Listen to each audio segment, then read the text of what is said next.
Hello everyone, welcome back to my channel, that is Jia Shanky Medical Education, and today's topic is about blood transfusion. But before starting this video, I am requesting from all of you that please do subscribe my channel, which is Jia Shanky Medical Education, and share this video. चलिए आइए video को शुरू करते हैं. आज का जो हमारा टॉपिक है उसमें हम ब्लड ट्रांसफ्यूजन के बारे में पढ़ रहे हैं.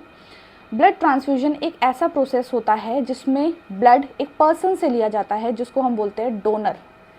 डोनर एक वो पर्सन होता है जो ब्लड को डोनेट करता है एंड उस ब्लड को लिया जाता है, उसकी बहुत सारी टेस्टिंग की जाती है, देखा जाता है वो ब्लड सेफ़ है या नहीं है. जब उसका पता लगा लिया जाता है कि हाँ भाई ये ब्लड बिल्कुल सेफ़ है, तब उसको ट्रांसफ्यूज़ किया जाता है पेशेंट के अंदर. यहाँ पर हम पेशेंट वर्ड नहीं यूज़ करते हैं, हम यहाँ पे रेसिपेंट वर्ड यूज़ करते हैं. ओके, पेशेंट जो है वो यहाँ पर रोल उसका हो जाता है रेसिपेंट का, ठीक है, क्योंकि वो ब्लड को रिसीव कर रहा है. तो डी फॉर डोनर, ठीक है, जो ब्लड डोनेट करता है, एंड आर फॉर रेसिपेंट, जो ब्लड रिसीव करता है. ओके, ब्लड ट्रांसफ्यूजन जो है ये ब्लड डोनर से ब्लड लेकर रेसिपेंट को ट्रांसफ्यूज किया जाता है. ठीक है, ये दो वर्ड्स तो आपको बहुत अच्छे से याद रखने हैं. यहाँ पे आप पेशेंट वर्ड नहीं यूज़ करेंगे. एंड सेकेंडली, ये वीडियो जो है ब्लड ट्रांसफ्यूजन के बारे में आपको इंट्रोडक्टिव वीडियो मिलेगा जिसमें कि आपको ओवरऑल बहुत अच्छी नॉलेज मिलने वाली है कि अगर आपको डायरेक्ट क्वेश्चन उठ के आता है that what is blood transfusion या फिर what is the introduction of blood transfusion, तो आप इसके तहत बहुत सारी चीज़ें लिख सकते हैं. लेकिन आपसे रिक्वेस्ट है कि आप एक बार वीडियो को एंड तक ज़रूर देखें सो दैट ये आपको हेल्प दे आपकी स्टडी के लिए. Okay, let get started the video. Okay, blood transfusion is a procedure in which blood is received from the donor and transferred to the recipient. देखिए, जो ब्लड ट्रांसफ्यूजन है ये एक प्रोसीजर होता है जिसके तहत जो ब्लड है वो डोनर के ज़रिए डोनेट किया जाता है एंड रिसीव किया जाता है रेसिपेंट के ज़रिए. ठीक है, अगर आप इसको ध्यान से देखें ये है ब्लड ट्रांसफ्यूजन का एक छोटा सा ओवरव्यू जिसमें कि यहाँ पे आप देख सकते हैं कि ब्लड ट्रांसफ्यूज किया जा रहा है पेशेंट को थ्रू देयर वेन्स. ओके, देखिए, अगर मैं दूसरी एक और डेफिनेशन आपको बताऊं, a blood transfusion is a routine medical procedure. ये एक मेडिकल प्रोसीजर होता है in which donated blood is provided to you. जो डोनेटेड ब्लड है, जो ब्लड डोनर के जरिए डोनेट कर दिया गया है, वो प्रोवाइड किया जाता है टू यू, मतलब कि पेशेंट को, मतलब कि रेसिपेंट को. ठीक है, थ्रू अ नैरो ट्यूब, एक नैरो ट्यूब के ज़रिए.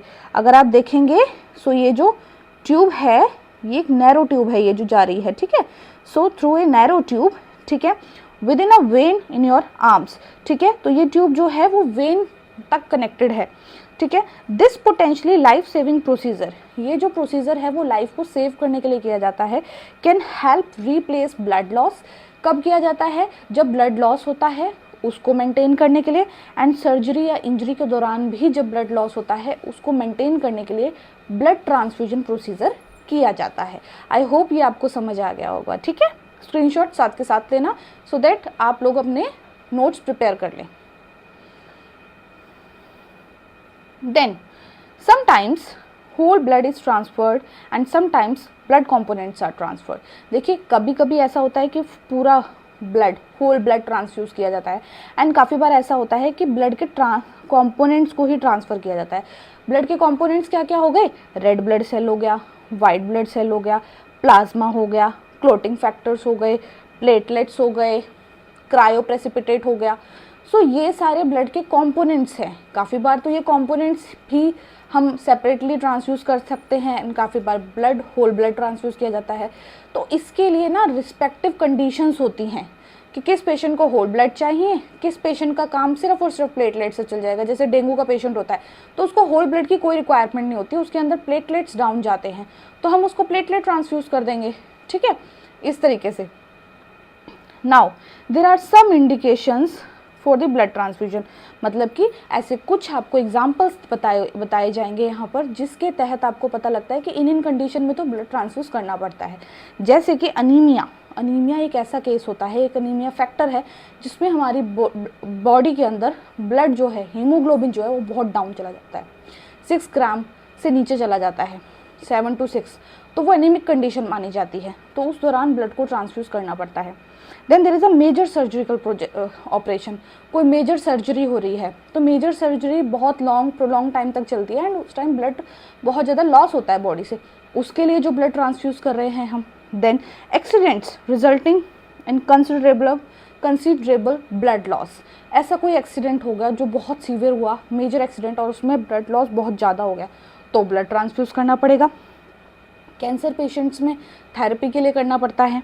वुमेन इन चाइल्ड बर्थ, कोई वुमेन है उसकी डिलीवरी हो रही है, पहले ही ब्लड कम है तो उसको ट्रांसफ्यूज करना पड़ सकता है। न्यूबॉर्न बेबीज़ को भी काफ़ी बार ट्रांसफ्यूज करना पड़ता है, बट कुछ सर्टेन कंडीशंस होती हैं उसकी, ठीक है। Then there is a patients of hereditary disorder, कुछ ऐसे पेशेंट्स होते हैं जिनको हेरिडेटरी डिसऑर्डर होते हैं, जैसे कि हीमोफीलिया एंड थैलेसीमिया, इन केसेस में रेपिटेशंस पे ब्लड ट्रांसफ्यूज होता रहता है। सीवियर बर्न विक्टिम, ऐसा पर्सन जो पूरी तरीके से जल चुका है, ब्लड का पानी हो चुका है, उसकी बॉडी के अंदर ब्लड की बहुत ज़्यादा डेफिशिएंसी हो गई है, तो ब्लड ट्रांसफ्यूज करना पड़ता है। So these were some indications कि जिसके तहत ब्लड ट्रांसफ्यूज करना पड़ जाता है, इसीलिए मैंने आपको बताया कि ये मेडिकल प्रोसीजर है, ठीक है। अब अगर हम बात करें कि प्रिंसिपल ऑफ ब्लड ट्रांसफ्यूजन का प्रिंसिपल क्या है, किस चीज़ के ऊपर ये बेस्ड होता है।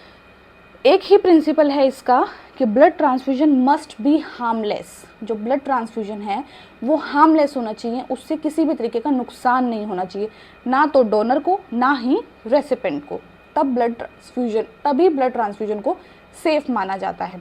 So blood transfusion must be harmless, ये हार्मलेस होना चाहिए।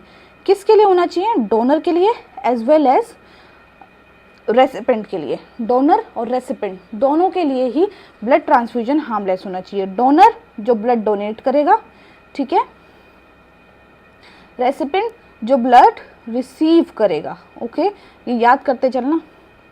Now there are some selection criteria of donor, कि किस बेसिस पे आप डोनर को सिलेक्ट करेंगे।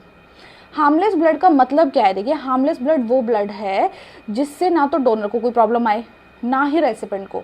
डोनर को प्रॉब्लम कब नहीं आएगी? देखिए, अगर डोनर बहुत ब्लड डोनेट करता है, ठीक है, तो उसको बताना है कि भाई आप 3 महीने का तो गैप दें, ताकि वो आपके लिए सेफ रहे, आपको बॉडी में एनीमिया की प्रॉब्लम ना हो, ठीक है, या फिर शॉर्टनेस ऑफ ब्रीथिंग ना हो, ठीक है। एक प्रॉपर ड्यूरेशन टाइम देना बड़ा ज़रूरी है डोनर के लिए, ठीक है।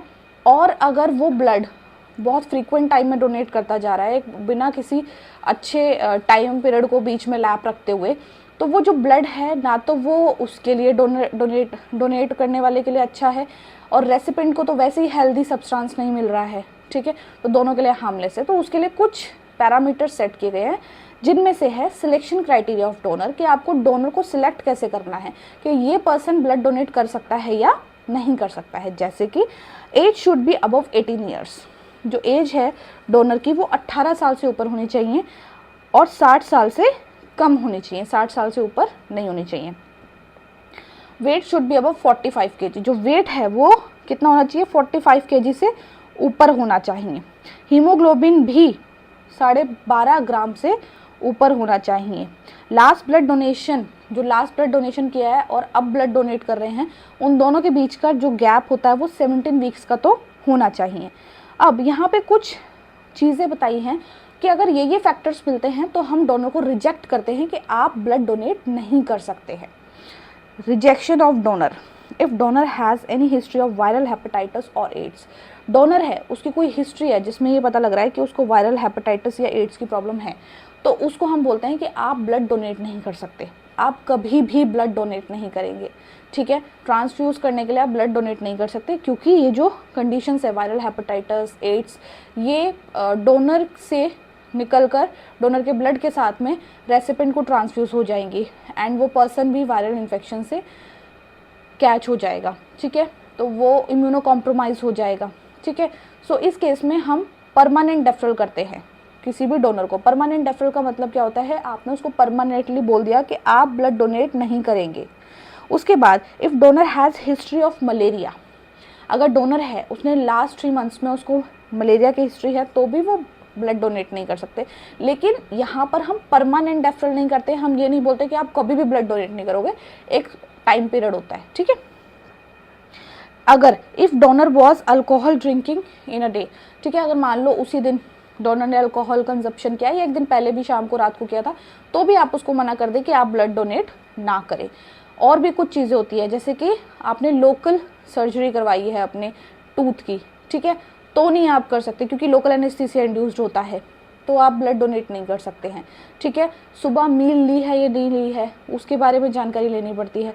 शुगर पेशेंट तो नहीं है, हार्ट का कोई प्रॉब्लम तो नहीं है, ठीक है, लीवर का कोई प्रॉब्लम तो नहीं है, किडनी का कोई प्रॉब्लम तो नहीं है, आपको कोई और जैसे कि थायराइड का प्रॉब्लम तो नहीं है। इन सब चीज़ों में भी डोनर को रिजेक्ट किया जाता है कि आप ब्लड डोनेट नहीं कर सकते हैं, ठीक है। Now there are containers which are use for the blood collection. Blood collection के लिए जो हम कंटेनर यूज़ करते हैं, जो बैग्स यूज़ करते हैं, उसके बारे में दो साइज़ के बैग होते हैं। एक होता है 350 ml, एक होता है 450 ml। ये जो 350 ml वाला होता है, देखिए अब हमें पता है कि अगर हम ब्लड ले रहे हैं, ब्लड हमारी बॉडी के अंदर कोआगुलेट नहीं होता है, ठीक है, क्योंकि उसके अंदर नेचुरल एंटीकोगुलेंट होता है जिसको हम बोलते हैं हेपरिन, ठीक है। एंड जब ब्लड बाहर आता है तो हेपरिन कुछ टाइम बाद अपना काम छोड़ देता है एंड ब्लड स्टार्ट क्लॉटिंग, ठीक है।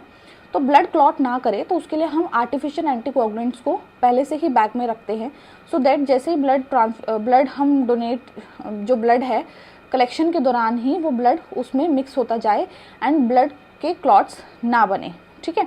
सो इसीलिए बैग के अंदर एंटीकोगुलेंट्स होते हैं। सो देखिए जो 350 ml वाला ब्लड बैग है उसके अंदर जो एंटीकोगुलेंट है उसकी मात्रा होती है 49 ml। कितना? 49 ml जो होगा वो एंटीकोगुलेंट होगा। ऐसे ही जो 450 वाला बैग है उसके अंदर जो एंटीकोगुलेंट होता है वो 63 ml होता है। ये बहुत इंपॉर्टेंट चीज़ है और ये काफ़ी बार क्वेश्चन पेपर में आया है एमसीक्यूज में, ये चीज़ ध्यान रखना, ठीक है। यहाँ तो हमने बात कर ली है कि ब्लड कलेक्शन के साइजेस के बारे में, बैग के साइजेस के बारे में।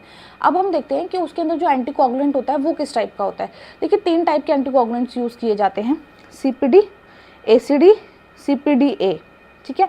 सो सीपीडी जो है उसका फुल फॉर्म क्या है, देखिए सीपीडी जो है उसका फुल फॉर्म है सिट्रेट फॉस्फेट डेक्सट्रोज, सबसे ज़्यादा यूज़ होने वाला है, ठीक है। It is commonly used in blood bank, ज़्यादा यूज़ होने वाला ये एंटीकोगुलेंट है। Then there is a ACD, acid citrate dextrose, जो कि ब्लड बैंक में यूज़ किया जाता है लैब्स बैग्स के अंदर, कॉमन जो सीपीडी है। देन देयर इज अ सीपीडीए, यहाँ सी लिखना भूल गए हम, ठीक है। सो यहाँ सी नहीं लिखा, आप लिख लेना, सिट्रेट फॉस्फेट डेक्सट्रोज एडेनिन, ये भी यूज़ किया जाता है। ये 3 टाइप है एंटीकोगुलेंट्स के जो कि बैग के अंदर यूज़ किए जाते हैं, ठीक है। एंटीकोगुलेंट्स के बारे में अगर आपको एग्जैक्टली बहुत अच्छे से पढ़ना है तो आप लेट मी नो, आपको वीडियो प्रोवाइड कर दिया जाएगा, ठीक है। ब्लड कलेक्शन प्रोसीजर देखिए, अब आपने क्या करना है। Firstly provide a comfortable position to the donor. हमने क्या करना है, डोनर को एक कंफर्टेबल सीट देनी है, पोजीशन देनी है, and put his hand on the arm rest. एक काउच होता है जो कुछ इस तरीके से होता है, ठीक है। सो इसमें क्या होता है, हेड भी ऊपर की तरफ होता है और लेग्स भी ऊपर की तरफ होता है और यहाँ पे पेशेंट लाई करता है। एंड देन साथ में आर्म रेस्ट के लिए पोजीशन होती है, जैसे सोफे के ऊपर होती है, ठीक है। सो आर्म रेस्ट रखना है, पेशेंट का जो हैंड है वो वहाँ पे रखें, डोनर का हैंड वहाँ पे रखें, एंड अप्लाई टॉर्निकेट। फिर क्या करेंगे, हम टॉर्निकेट अप्लाई करेंगे and select healthy when for collection. उसके बाद हेल्दी वेन को सिलेक्ट कर लो कि यहाँ से हमें ब्लड कलेक्शन करना है, और वो जो वेन है कोशिश करें वो प्रोमिनेंट बहुत अच्छे से हो, ठीक है। And after the selection of when, जब आप सिलेक्ट कर ले वेन को, तो उस एरिया को क्लीन करें, ठीक है।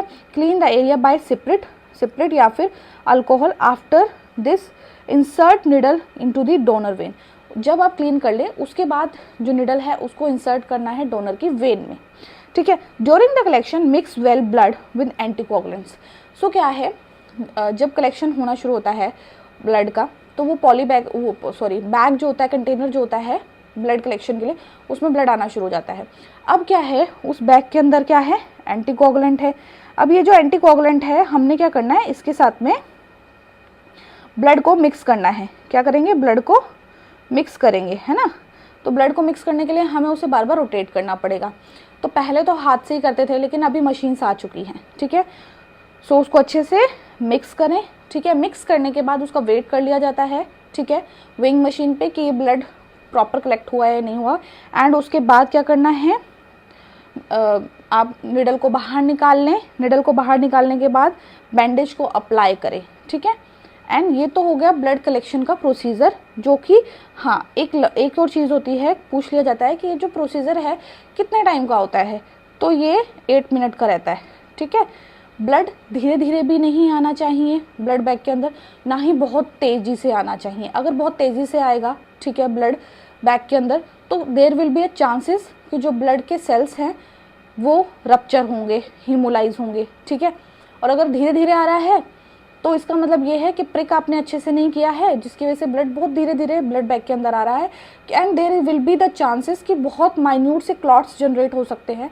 एंड अगर वो क्लॉट्स रेसिपेंट के अंदर पहुंच गए तो वो वहाँ पर जाकर प्रॉब्लम क्रिएट कर सकते हैं, ठीक है। Now there are the instructions to the donor after collection. जो डोनर है उसके लिए कुछ इंस्ट्रक्शंस होती हैं, जैसे कि जब बैंडेज अप्लाई कर दिया, डोनर उठता है एकदम से, तो आपने उसको बोलना है अभी मत उठे, रुके ज़रा, ठीक है। उसको 10-15 मिनट के लिए वहीं पे लिटाएं, ठीक है। अगर आप काउच पे नहीं लिटा सकते हैं कि आपके पास अभी एक और ब्लड डोनर आया है, तो एक अलग से बेड पे, एक पलंग पे, ठीक है, उसको लिटा दे वहाँ पे, सो दैट जो ब्लड का जो लेवल है वो प्रॉपर हो जाए, ठीक है। क्योंकि देखिए एक साथ पर्सन ने इतना ml ऑफ ब्लड डोनेट किया है, तो बॉडी के अंदर एकदम से लैक ऑफ ऑक्सीजन हो सकता है। लैक ऑफ ऑक्सीजन होगा तो पेशेंट बेहोश भी हो सकता है, ठीक है, एकदम से चक्कर खा के गिर जाएगा। तो वी डोंट वांट दैट, तो इसलिए आप पेशेंट को बोले कि थोड़ी देर के लिए लेट जाए। तो देखिए और भी कुछ इंस्ट्रक्शंस होती हैं जो पेशेंट को दी जाती हैं। सो ये देख लीजिए, if donor feels dizzy then lie down the donor. अगर डोनर कह रहा है कि मुझे थोड़े चक्कर से आ रहे हैं तो उसको लिटा दे, ठीक है। Donor should not taking alcohol after donation of blood. Blood donate करने के बाद डोनर को बोलना है कि you can't take alcohol, alcohol consumption नहीं करे। Donor should be eat well, खाना अच्छे से खाएं, and should eat healthy food, और हेल्दी फूड ही खाएं। Donor should not doing any hard work, donor को हार्ड वर्क नहीं करना है डोनेशन के बाद। एंड रिफ्रेशमेंट आपको ज़रूर देनी है, इट कैन बी जूस, ठीक है, इट कैन बी फ्रूट, ठीक है, वो ज़रूर दें, सो दैट वो उसके अंदर एकदम से एनर्जी लेके आए, ठीक है। ब्लड ट्रांसफ्यूजन रिएक्शंस के ऊपर ऑलरेडी एक वीडियो बन चुका है, जो कि आपको प्लेलिस्ट में मिल जाएगा ब्लड ट्रांसफ्यूजन के अकॉर्डिंगली, ठीक है। ब्लड बैंक की जो प्लेलिस्ट है उसमें आपको मिल जाएगा, वहाँ पे आप देख सकते हैं। यहाँ पे जस्ट क्योंकि इंट्रोडक्टिव वीडियो है तो वो इसलिए यहाँ पे लिया गया है ये थोड़ा सा सेशन। सो देखिए ब्लड ट्रांसफ्यूजन रिएक्शन में एलर्जिक रिएक्शन हो सकता है, ठीक है। Sometimes some person develop allergic reactions including as itching. कुछ पेशेंट्स के अंदर ईचिंग की एलर्जिक रिएक्शंस आने लग जाते हैं, सो वो सीरियस प्रॉब्लम होती है, उसको ध्यान देना होता है, ठीक है। Then there is a fever, sometimes some person have fever, fever भी डेवलप हो जाता है ब्लड डोनेशन के दौरान, ट्रांसफ्यूजन के दौरान, ब्लड ट्रांसफ्यूजन के दौरान। तो उस तहत क्या करना है आपने, ब्लड ट्रांसफ्यूजन को रोक दे, ठीक है। Then there is a acute haemolytic reaction, very very dangerous. Acute haemolytic reaction जो होता है वो बहुत सीरियस होता है, पर ये रेयर कंडीशन होती है, ठीक है। ये तब होता है जब रॉन्ग टाइप ब्लड ट्रांसफ्यूज कर दिया जाए, मतलब बी पॉजिटिव था, ए नेगेटिव ट्रांसफ्यूज कर दिया, तो जो रेसिपेंट का जो ब्लड था उसने एक्सेप्ट ही नहीं किए डोनर के सेल्स को, तो उन्होंने उसको रप्चर करना शुरू कर दिया, हीमोलाइसिस शुरू हो जाएगा। अगर मान लो पूरा का पूरा ब्लड ट्रांसफ्यूज हो गया तो there will be no chances of survival of patient नहीं सर्वाइव कर पाएगा। लेकिन अगर स्टार्टिंग में पता लग जाता है और कम ब्लड ट्रांसफ्यूज किया गया है तो there will be a chances कि आप उसको बचा सकते हैं, जैसे डायलिसिस पे डाल दिया, ठीक है। तो चांसेस हो जाते हैं कि हाँ पेशेंट बच सकता है, बट ये बहुत सीरियस कंडीशन होती है। सो जब भी ब्लड ट्रांसफ्यूजन रिएक्शंस अपीयर होते हैं, सबसे पहला काम होता है ब्लड ट्रांसफ्यूज करना रोकना। ब्लड ट्रांसफ्यूजन का जो प्रोसेस है उसको तभी के तभी रोक दें, एंड पेशेंट के आसपास ऑक्सीजन का वेंटिलेशन वगैरह सब प्रॉपर अच्छे से करें, एंड अपने डॉक्टर को तभी के तभी बुलाएं, और जो भी रिस्पेक्टिव इमरजेंसी मेडिकेशंस होती हैं उनको स्टार्ट करें, ठीक है। देन देर अब ब्लड कंपोनेंट्स के बारे में बात की थी हमने, सो उनकी प्रिजर्वेशन भी देख लीजिए। होल ब्लड जो है 1 to 6 डिग्री सेल्सियस पे हम प्रिजर्व कर सकते हैं 21 से 35 दिन के लिए। ये डेज एंटीकोगुलेंट के ऊपर निर्भर होते हैं, ठीक है। रेड ब्लड सेल जो है वो 1 to 6 डिग्री सेल्सियस पे 42 डेज के लिए सर्वाइव कर लेता है। क्रायो प्रेसिपिटेट -18 डिग्री पे 1 ईयर के लिए सर्वाइव कर सकते हैं। प्लाज्मा जो है -18 डिग्री पे 1 ईयर, एंड प्लेटलेट्स जो हैं 5 डेज तक के लिए हम उसको स्टोर कर सकते हैं 20 to 24 डिग्री सेल्सियस पे। स्क्रीनशॉट साथ के साथ ले लेना, अगर नहीं लिया है तो पॉज करके प्लीज स्क्रीनशॉट ले ले and make your notes, okay. So guys, ये था आज का हमारा वीडियो जिसमें हमने ब्लड ट्रांसफ्यूजन के बारे में पढ़ा, जो कि इंट्रोडक्टिव वीडियो था आपके लिए। एंड अगर आपको डायरेक्ट क्वेश्चन उठ के आता है तो आप बहुत इजीली मार्क्स गेन कर सकते हैं इससे। सो जिसमें हमने देखा कि that what is blood transfusion, indications क्या है, किस किस चीज़ों के तहत हमें ब्लड ट्रांसफ्यूज करना पड़ता है, प्रिंसिपल क्या है ब्लड ट्रांसफ्यूजन का, हार्मलेस होना चाहिए फॉर डोनर एंड रेसिपिएंट के लिए, क्राइटेरिया डोनर का सिलेक्शन रिजेक्शन का देखा, ठीक है, कंटेनर किस टाइप के यूज़ किए जाते हैं ब्लड कलेक्शन के लिए, एंटीकोगुलेंट्स कौन कौन से होते हैं उसके अंदर, ब्लड कलेक्शन का प्रोसीजर क्या है, ठीक है, और डोनर को ब्लड कलेक्शन के बाद क्या क्या इंडिकेशंस देने हैं हमने वो बताया गया है, ब्लड कंपोनेंट्स को प्रिजर्व कैसे करना है, एंड ब्लड ट्रांसफ्यूजन रिएक्शंस कौन कौन से होते हैं वो हमने पढ़े, ठीक है, एंड उसको मैनेज कैसे करना है, ठीक है। सो ये था आज का हमारा वीडियो जिसके तहत हमने ब्लड ट्रांसफ्यूजन के बारे में स्टडी ली है। आई होप कि इसने आपको हेल्प दिया हो आपकी स्टडी के लिए। अगर दिया है तो आपसे रिक्वेस्ट है कि आप मेरे चैनल को सब्सक्राइब कर लें जिसका नाम है जिया शैंकी मेडिकल एजुकेशन, एंड सब्सक्राइब करने के साथ साथ बेल आइकन को ज़रूर हिट करें सो दैट नेक्स्ट वीडियो का नोटिफिकेशन टाइमली रिसीव हो आपको यूट्यूब पर। एंड अगर अच्छी लगती है वीडियोस तो आपसे रिक्वेस्ट है कि लाइक शेयर करें अपने फ्रेंड्स, कलीग्स एंड क्लासमेट्स के साथ। एंड कहाँ से मेरी वीडियो वॉच कर रहे हैं, वीडियोस कैसी लगती हैं ये भी ज़रूर बताइए कमेंट सेक्शन में, जानकर बहुत खुशी होती है। And please to support women empowerment. Thank you very much.